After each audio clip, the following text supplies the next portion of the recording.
Doctor نے ایک دن کہا کہ سر آپ اتنے بیمار ہیں اور آپ اتنا کام کر رہے ہیں، اپنے اوپر رہ نہیں آتا؟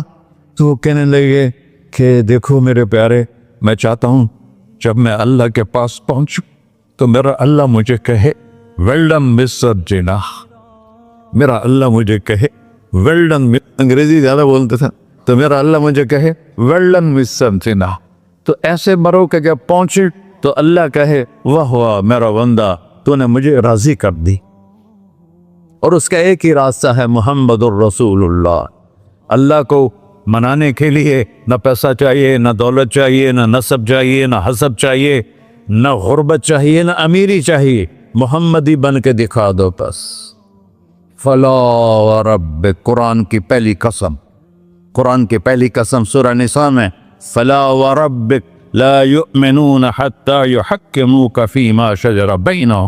میرے محبوب یہ بتا دیں کائنات کے انسانوں کو، گلستان جوہر کے مسلمانوں کو، جب تک تیرے غلام بن کر نہیں آئیں گے مجھے تیرے رب کی قسم میں انہیں قبول نہیں کروں گا۔ محمدی لا الہ الا اللہ پاسپورٹ ہے، محمد رسول اللہ ویزا ہے جنت کا۔ ہم نے کہا جنت کی چابی میرے ہاتھ میں ہوگی قیامت کے دن، الی مفاتیح الجنہ، اللہ جنت کی چابیاں مجھے پکڑائے گا۔ یہاں دنیا کے خزانوں کی بھی چابیاں آئیں۔ اسرافیل آئے، اب 3 دن سے فاقہ تھا اور اب صفا پہ بیٹھے تھے اور جبریل سے کہہ رہے تھے 3 دن ہو گئے ہیں ایک لقمہ پیٹ میں نہیں گیا۔ 3 دن میرا کھانا تھوڑا سا لیٹ ہو جائے میرے سر میں درد ہو جاتا، مسئلہ ہے میرا۔ اور آپ نے کہا 3 دن گزر چکے ہیں جبریل، ایک مٹھی جو نہیں ہے، ایک مٹھی آٹا نہیں۔ اللہ تعالیٰ نے تم اسرافیل بھیجا اور اتنا بڑا تھال، اس کے اوپر ریشمی رومال، کہ یا رسول اللہ ان ربک سمع کلامک، اللہ تعالیٰ نے آپ کا دکھ سنا ہے، وَبَعَثَنِي إِلَيْكَ بِمَفَاتِيحِ خَزَائِنِ الْأَرْضِ، اور یہ 7 زمینوں کے خزانوں کی چابیاں دے کر مجھے بھیجا ہے کہ میرے حبیب کو نذرانہ پیش کر دو۔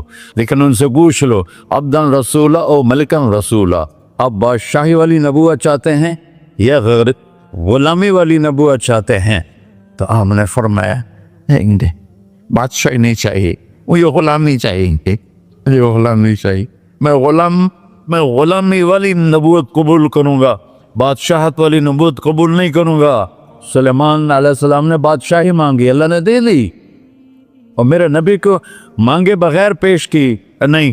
جب قیامت کا دن آئے گا پھر بھی ایک کھال آئے گا، وہ بھی ریشم سے ڈھکا ہوا ہوگا، وہ میرے نبی کو پیش کیا جائے گا، یا رسول اللہ یہ جنت کی چابیاں ہیں، آپ کھولیں گے تو دروازہ کھلے گا، یہ تو نہیں کھلے گا۔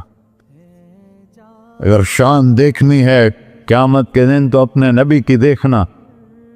انا اول الناس خروجا اذا بعثوا، قبریں پھٹیں گی سب سے پہلے میں نکلوں گا۔ اور کیسے نکلوں گا؟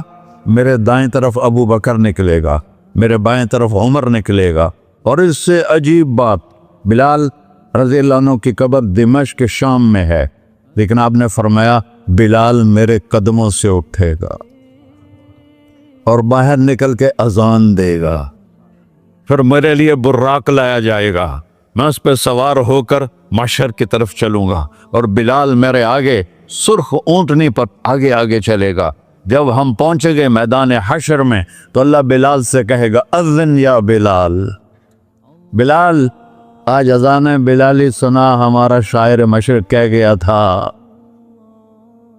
رہ گئی رسم اذان روح بلالی نہ رہی، فلسفہ رہ گیا تلقین غزالی نہ رہی۔ آج اذان دے تو بلال اونٹنی پر کھڑے ہو کے اذان دیں گے، اور پوری آدم کی اولاد اس اذان کو سنے گی، جو کبھی صرف مدینے والوں نے سنی۔ کبھی مدینے پر ایک دفعہ جب اللہ کے نبی کا انتقال ہو گیا تو حضرت ابو بکر کے پاس آئے، ابو بکر میرا رہنا دوپہر ہو گیا ہے، میں مدینے میں نہیں رہ سکتا آپ کو دیکھے بغیر، مجھے اجازت دے میں جہاد میں چلا جاؤں۔ تو انہوں نے اجازت دے تھی۔ کئی سال گزر گئے، مدینے واپس لیا ہے، ایک دن خواب میں تک نبی ملے، بلال یہ کیا بے وفائی، ہمارے پاس آنا ہی چھوڑ دیا۔ تو اسی وقت اٹھے اور اونٹنی کو پگایا اور 21 دن کا سفر 7 دن میں طے کیا اور مدینہ پہنچے۔ ان کو یہ بھول ہی گیا کہ میرے نبی فوت ہو چکے ہیں۔ وہ زور زور سے چلانے لگے، یا رسول اللہ میں آ گیا، یا رسول اللہ میں آ گیا۔